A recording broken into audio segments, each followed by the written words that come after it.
वंदे मातरम मध्य प्रदेश छत्तीसगढ़ की खबरों में आप सभी का स्वागत है। मैं हूं आपके साथ दीपिका सिंह। मुख्यमंत्री भूपेश बघेल अपने भेंट मुलाकात अभियान के तहत शुक्रवार को भानु प्रतापपुर विधानसभा के चारामा तहसील के अंतर्गत ग्राम गितपहर पहुंचे और यहां सीएम बघेल सबसे पहले ग्राम देवी शीतला माता के मंदिर पहुंचे, जहां उन्होंने ग्रामीणों द्वारा पारंपरिक पगड़ी भी उनको पहनाई गई।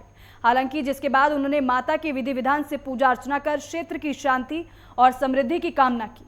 और यहाँ की शीतला माता के संबंध में ग्राम पटेल द्वारिका प्रसाद बताते हैं कि गांव की स्थापना के साथ ही यहाँ लकड़ी की मूर्ति के रूप में शीतला माता की स्थापना की गई थी। इस गांव में हैजा फैलने के साथ अंगार मोती माता की स्थापना गांव में की गई थी, जिसकी स्थापना के साथ महामारी तो दूर हुई, बल्कि अब अंगार मोती माता हमेशा महामारियों से गांव की रक्षा करती हैं। इसके बाद मुख्यमंत्री ने भानु प्रतापपुर विधानसभा में 5.19 करोड़ रुपए की लागत से 83 देवगुड़ियों का भूमि पूजन और लोकार्पण किया। इसमें उन्होंने 4.09 करोड़ रुपए से 63 गांव में देवगुड़ियों की स्थापना के लिए भूमि पूजन एवं 1.10 करोड़ रुपयों की लागत से निर्मित 20 देवगुड़ियों का लोकार्पण भी किया।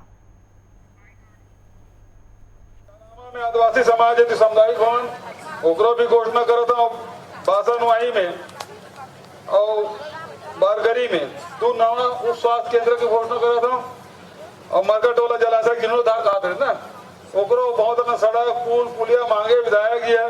पिछले समय भी लंबा चौड़ा लिस्ट दी से, अभी भी लंबा चौड़ा लिस्ट दे, तो जतका भी देवगुड़ी के और गोटूल के प्रस्ताव दे सब मैं स्वीकृत करा था।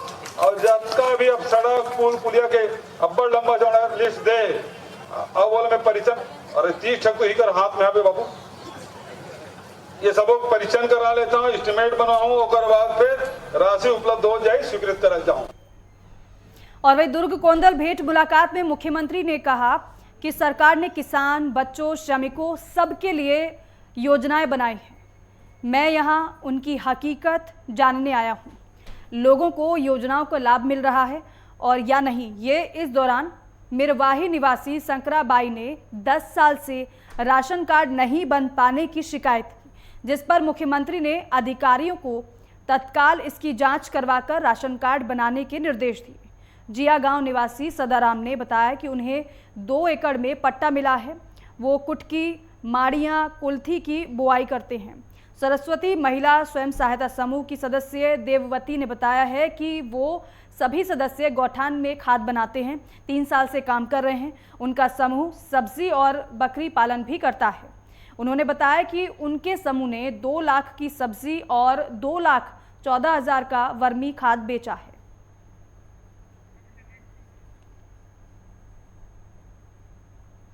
और गितपहर के बाद सीएम भूपेश बघेल दुर्ग कोंदल पहुंचे। यहां उन्होंने 30 बिस्तरों वाले सामुदायिक स्वास्थ्य केंद्र के अलग अलग वार्ड का निरीक्षण भी किया। निरीक्षण के साथ ही उन्होंने मरीजों का हाल भी जाना। इस केंद्र की शुरुआत साल 2017 में की गई थी। सीएम ने दुर्ग कोंदल में किसान सविता उइके के यहाँ भोजन भी किया और महिला किसान ने सीएम को खाने में करमत्ता भाजी, कोलियारी भाजी, चेंज भाजी, रखिया बड़ी और आलू की सब्जी, जिमीकंद की सब्जी और उड़द मूंग की दाल, चावल, रोटी परोसी। इसके बाद खीर, छिंद, जामुन और देसी आम का भी मुख्यमंत्री ने स्वाद चखा। भोजन के बाद मुख्यमंत्री ने परिवार के सदस्यों से मुलाकात भी की। उन्होंने बच्चों से पूछा कि वो स्कूल जाते हैं क्या, तो बच्चों ने गर्व से बताया कि वो दोनों आपकी तरफ से खोले गए स्वामी आत्मानंद अंग्रेजी माध्यम स्कूल में 1ली और 4थी कक्षा में पढ़ते हैं, जिस पर मुख्यमंत्री ने दोनों बच्चों को चॉकलेट और अन्य पुरस्कार भी दिए।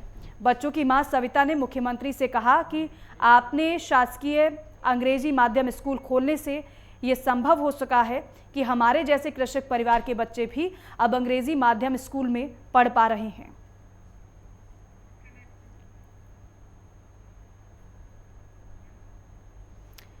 संसदीय सचिव और विधायक विकास उपाध्याय ने सोनिया गांधी जनसंपर्क यात्रा अभियान के तहत वीर सावरकर नगर और शहीद भगत सिंह वार्ड में विकास कार्यों का भूमि पूजन किया। संसदीय सचिव ने करीबन 1,53,78,000 रुपए के विकास कार्यों का नागरिकों से भूमि पूजन कराया और संबंधित ठेकेदारों को जल्द कार्य पूरा करने समेत उच्च गुणवत्ता बनाए रखने के निर्देश दिए।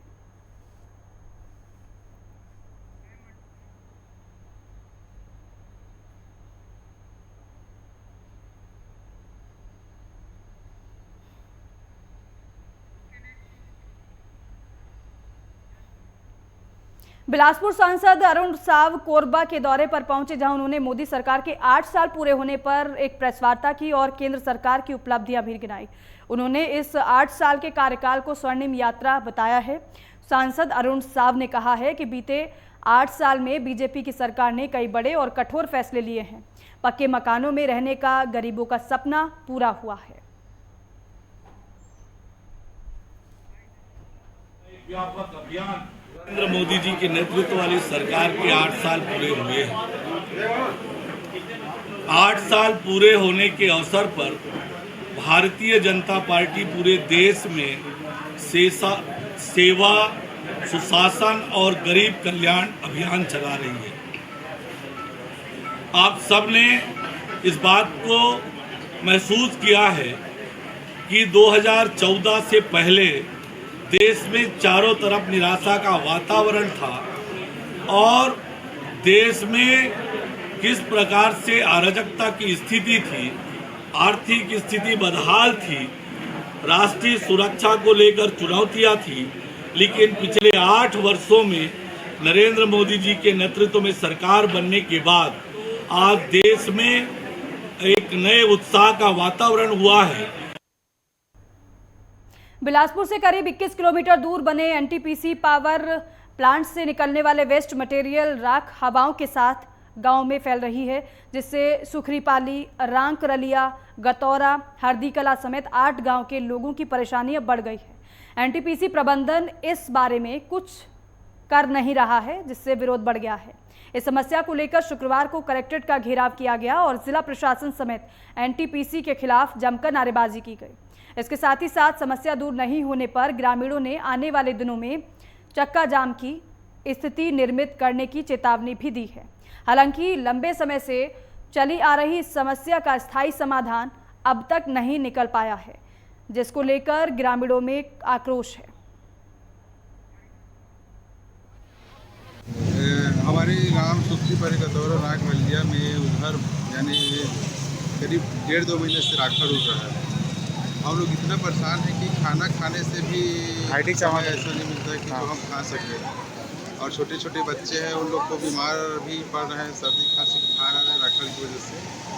इसी मांग को लेकर एनटीपीसी को आवेदन दिए थे, एसडीएम तहसीलदार को भी दिए थे, आज कलेक्टर साहब को भी दिए हैं और स्वास्थ्य मंत्री टीएस बाबू भी आते उसको भी अवगत कराएं कि इसका कुछ उपाय करें। बहुत परेशानी हमन राखड़ उड़ात है, तहाँ जीना हराम है ना, भात साग चूरे भात साग है, नुकसान होत है, खाद पियत नहीं हन, छोटे छोटे बच्चा है, बड़ सियान है, वो मन आँखी कान में पड़त है, चले फिरे नहीं सकत है, हार्ट के बीमारी हो जात है, न तो डॉक्टर आते न तो कहीं आते, और बहुत परेशानी हन हमन। बिलासपुर में पुलिस महानिरीक्षक रतन लाल डांगी ने ऑनलाइन संवाद कार्यक्रम का आयोजन किया, जिसमें पुलिस अधिकारियों, कर्मचारियों और उनके परिजनों की समस्याओं को सुना गया, साथ ही साथ उनका निवारण भी किया गया। और इस ऑनलाइन संवाद कार्यक्रम में बिलासपुर से 7, रायगढ़ से 3, जांजगीर चांपा से 3, कोरबा से 5, मुंगेली से 3 और जिला गोरेला पेंड्रा मरवाही से 5 अधिकारियों और कर्मचारियों ने हिस्सा लिया। इस कार्यक्रम में कुल मिलाकर 26 शिकायतों को सुना गया।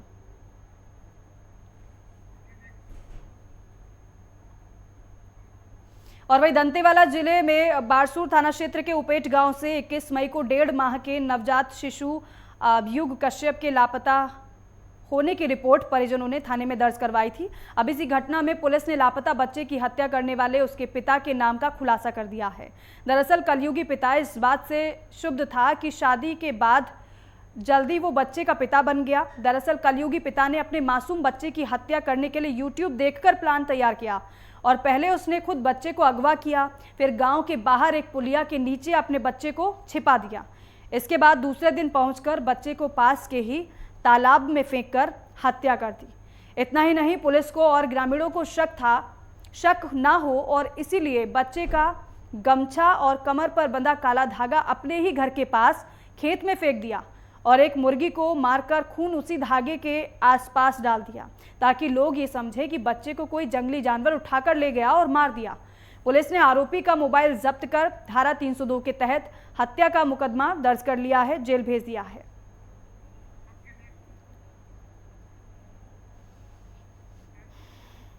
और खबर दंतेवाड़ा से है, जहां पिछले दिनों सरकार ने पेट्रोल और डीजल पर एक्साइज ड्यूटी में कटौती का फैसला किया था। पेट्रोल पर एक्साइज ड्यूटी में प्रति लीटर 8 रुपये और डीजल पर प्रति लीटर 6 रुपये की कटौती की गई थी, जिसमें इस कटौती के कारण पेट्रोल पंप संचालकों को करोड़ों का नुकसान हुआ है। और इस क्रम में पेट्रोल पंप संचालक सरकार से नुकसान की भरपाई की मांग कर रहे हैं, जिसका खामियाजा जनता को उठाना पड़ रहा है। आपको बताएं कि जिला मुख्यालय दंतेवाड़ा के तीनों पेट्रोल पंप में तेल खत्म होकर हफ्ते बीत गए हैं, लेकिन अब तक पंप संचालकों ने तेल नहीं मंगाया है। अब ऐसे में जिले के लोगों को तेल डलवाने के लिए काफ़ी दूर जाना पड़ता है या फिर छोटी दुकानों से ज़्यादा दामों पर तेल डलवाना पड़ता है। सब मैं दंतेवाड़ा जिला से हूँ और पेट्रोल पंप में हम लोग 3-4 दिन से आ रहे हैं डेली का। यहाँ पेट्रोल बंद है तो पेट्रोल मिल ही नहीं रहा है, तो बहुत परेशानी हो रहा है। पेट्रोल की बहुत ज़रूरत है। यहाँ कारली में भी नहीं है और यहाँ पे भी नहीं है, गीदम में ही पेट्रोल है और नहीं मिल रहा है। पेट्रोल का बहुत दिक्कत हो रहा है, हमें पेट्रोल की बहुत ज़रूरत है। और छत्तीसगढ़ की पावनधरा पौराणिक काल से दुनिया को अपनी ओर खींचती आ रही है। और वहीं कहा यह भी जाता है कि मर्यादा पुरुषोत्तम श्री राम का ननिहाल भी छत्तीसगढ़ में ही है। ऐसे में वनवास के दौरान श्री राम छत्तीसगढ़ के जिन स्थानों से गुजरे थे, उसे छत्तीसगढ़ शासन ने राम वन गमन पथ के रूप में विकसित करने की योजना बनाई है, और जिसके तहत दंतेवाड़ा से बारसूर के बीच 50 किलोमीटर में लगभग 14,000 से भी ज़्यादा फलदार और छायादार पेड़ लगाए जा चुके हैं।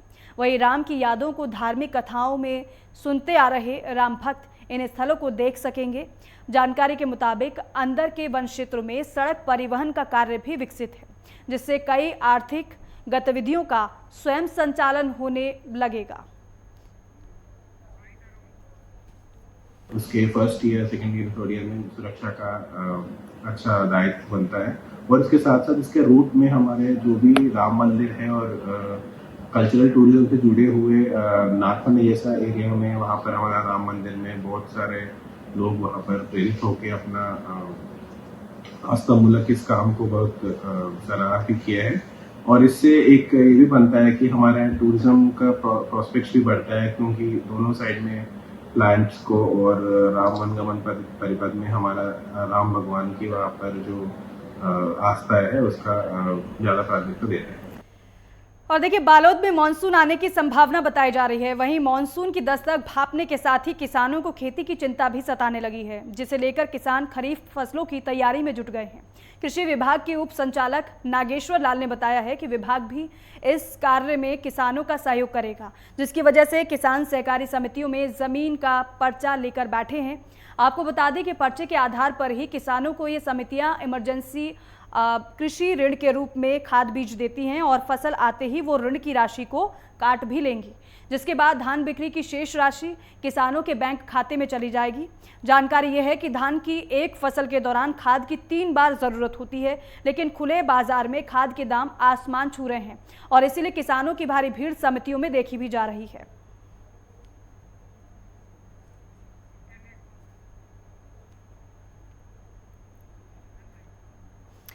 और सुकमा से 35 किलोमीटर अंदर गांव पंचायत मानकापाल में भाजयुमो प्रदेश उपाध्यक्ष दीपिका शोरी पहुंची, और बताया जा रहा है कि उपाध्यक्ष वहां ग्रामीणों से उनकी समस्याओं के बारे में जानने के लिए गई थी। दरअसल मानकापाल के कुछ युवाओं ने गांव में पिछले साल मनरेगा योजना के तहत कुछ कार्य किए थे, जिसकी मजदूरी अभी तक नहीं दी गई है। उपाध्यक्ष ने कहा कि इसके अलावा बारिश आने वाली है और जो सड़क निर्माणाधीन है वो वर्तमान में बंद है। इसके चलते बरसात के दिनों में सड़क पर आवागमन में परेशानी तो होगी ही, साथ ही साथ स्वास्थ्य सेवा भी बाधित होगी। उन्होंने ये भी कहा है कि मीडिया के माध्यम से जिला प्रशासन को अवगत कराना चाहती हूँ कि जल्द से जल्द यहाँ के वासियों की सड़क की मांग और मनरेगा से संबंधित लंबित मजदूरी का भुगतान किया जाए। साल हो गया है, नहीं मिल रहा है सर। अच्छा, तो आप भी इस मजदूरी भुगतान समस्या के लिए अधिकारियों से संपर्क किए? किए सर। क्या बोलते हैं अधिकारी? तो ऊपर से पैसा नहीं आया है तो कहाँ से देंगे बोलते रहते। 1 साल हो। और इसी के साथ ही खबरों में वक्त हो गया छोटे से ब्रेक का, फौरन लौटेंगे।